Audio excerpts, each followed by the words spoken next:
This is Captain Jang, and tonight, my big brother, we show a new work, Yes. on Nintendo 3DS. Okay. Okay, let's go. So basically, we're taking a 32 gigabyte card, Yeah.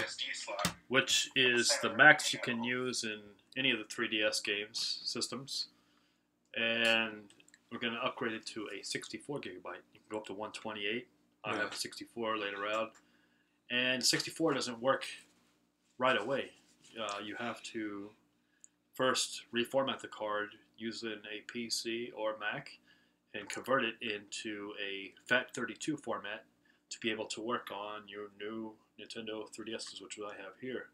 So that's what we're in the process of doing. And since I never used Mac OS before, I'm trying to figure out what I have to do, what program to use to reformat the card. So we have our friend here, YouTube. So thank you, YouTube. Okay, we've inserted the micro SD card from the 3DS into the card reader. I'm showing you how to do this in OS X because there's lots of other videos that explain how to do this in Windows.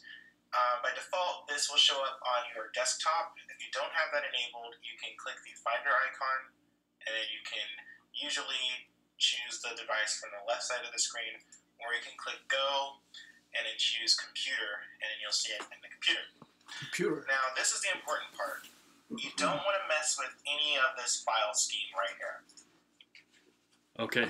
Well, actually, maybe we should stop recording Oh, because I have to use the PC to do this part. all right. Okay. Yeah. Anyway, so we'll show you after I reformat the card. We'll see if it works, and then I'll show it on the video. Restart it again. Yeah. All right. Yeah. Thanks for watching my video.